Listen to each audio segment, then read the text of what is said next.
Hello friends, नमस्कार। स्वागत करती हूँ आप सभी का और पूरी उम्मीद करती हूँ कि आप सब बेहद अच्छे होंगे और पढ़ाई यथावत धीमे धीमी गति से चल ही रही होगी, क्योंकि रिवीजन तो हमें छोड़ना ही नहीं है।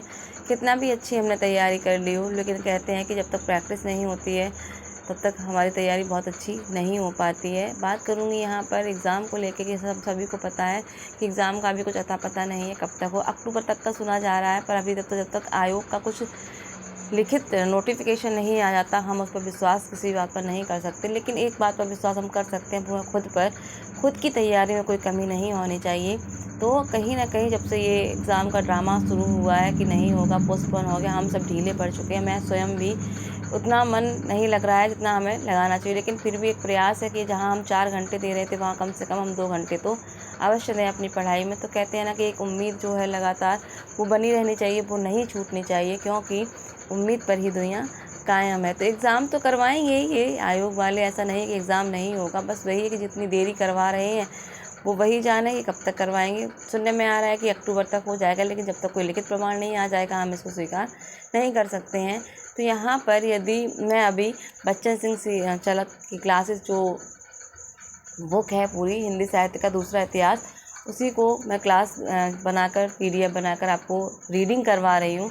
तो मुझे लगता है कि अभी शायद आपको नीड ना हो, लेकिन ठीक एग्ज़ाम के बाद आपको लगेगा कि काश मैंने इस बुक को पढ़ लिया होता तो मेरे जो इससे प्रश्न आए वो गलत नहीं होते। यकीन मानिए इस बुक से हर जगह प्रश्न आ रहे हैं। मैं पहले भी बता चुकी हूँ। अभी जो आपका RPSC का वरिष्ठ अध्यापक का पेपर हुआ उसमें भी बच्चन सिंह सीरीज़ से, यानी कि बच्चन सिंह बुक से प्रश्न पूछे गए हैं। बच्चन सिंह जी की 2 बुक हैं, तो दोनों तो पढ़ना ज़रूरी नहीं, लेकिन हाँ लगभग सेम ही मिलता है कि शुक्ल जी को ही उन्होंने मॉडिफाई किया है। लेकिन फिर वही है कि उनके अपने कथन क्या हैं, उन्होंने क्या कहा है। तो अब वो जो ट्रेंडिंग में चल रही हैं कुछ किताबें बहुत ज़्यादा हैं। जैसे RPSC वरिष्ठ जो अध्यापक का भी एग्ज़ाम हुआ था व्याख्याता का, तो उसमें हिंदी साहित्य का अतीत आचार्य विश्वनाथ प्रसाद मिश्र उनकी बुक से, हजारी प्रसाद की दोनों बुक से पूछा गया, और बच्चन सिंह जी की और राम स्वरूप चतुर्वेदी जी। तो ये बुक बेहद महत्वपूर्ण है, तो इनको पढ़ना है। कहते हैं ना कि अब एग्ज़ाम का पैटर्न भी चेंज हो रहा है। अब वो रटा रटाया पुराना पारंपरिक जो पैटर्न है वो नहीं है, उन्होंने भी अब चेंज किया है। अब नई किताबें हैं, जो नए राइटर्स हैं, मतलब नए नहीं बहुत पुराने हैं, लेकिन हमारे पास क्या था, कुछ सिलेक्टेड चीज़ें थी, हम केवल उन्हीं को ही पढ़ते हैं। लेकिन अब वो नहीं पढ़ना है, थोड़ा सा अलग हटना है पैटर्न से। जैसा कि 21 वाले एग्ज़ाम में हम सब ने देख लिया TGT PGT कितना पैटर्न एकदम से चेंज हुआ है। तो वो चीज़ें आगे और बढ़ती ही रहीं, कम नहीं होंगी।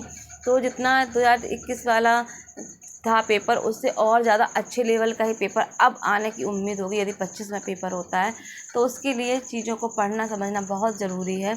तो यदि बहुत सारे ऐसे भाई बहन के पास बच्चन सिंह की बुक नहीं है, तो काफ़ी सारी, मैं ही नहीं, यूट्यूब पर ऐसे काफ़ी सारे टीचर्स हैं जो बच्चन सिंह जी की, राम स्वरूप चतुर्वेदी जी, हर एक बुक की रीडिंग करा रहे हैं। तो मैं बस यही कहूँगी कि उनकी रीडिंग आप ज़रूर लगाइएगा। जहाँ आपको लगे कि ये पॉइंट्स हैं, ऐसे यहाँ से प्रश्न बन सकते हैं, इनको मुझे नोट करना है, तो उनको एक कॉपी लेके बैठिए, वहाँ पर डाल दीजिए बच्चन सिंह सीरीज़ या उनकी बुक का नाम या उनका नाम, एक कॉपी उनकी बना लीजिए।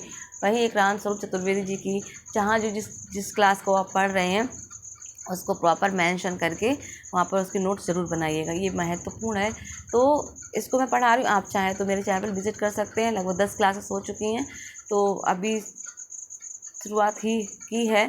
तो ये बुक काफ़ी लेंदी है, तो थोड़ा समय लगेगा इसको कंप्लीट कराने में। तो आप देख सकते हैं इसको, बच्चन सिंह जी का हिंदी साहित्य का दूसरा इतिहास, तो इसको पढ़ना बेहद ज़रूरी है, ये तो आप मान ही लीजिए।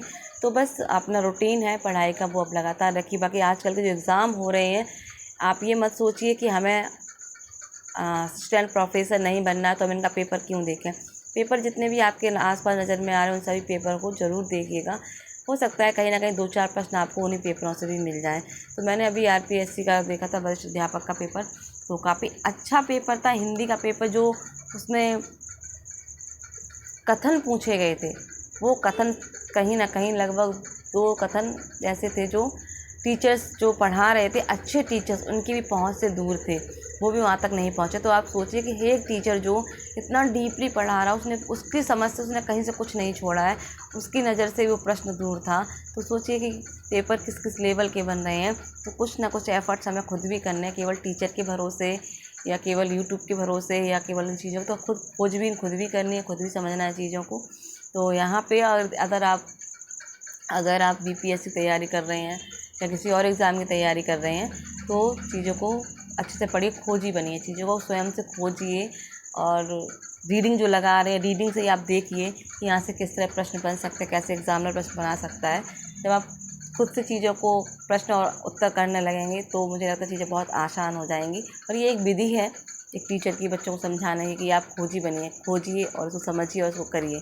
तो बहुत अच्छा इफ़ेक्टिव तरीका होता है कि स्टूडेंट की मानसिक स्तर बहुत अच्छा और लंबे समय तक स्थायी रहता है।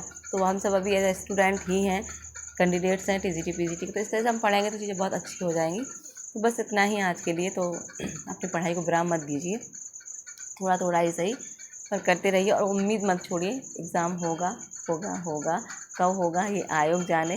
ताकि आप लोग अपनी मेहनत में कोई कसर मत छोड़िए। तो ख्याल रखिएगा अपना, स्वस्थ रहिए, मस्त रहिए। वाणी को दूँगी विराम। नमस्कार, जय हिंद, जय भारत।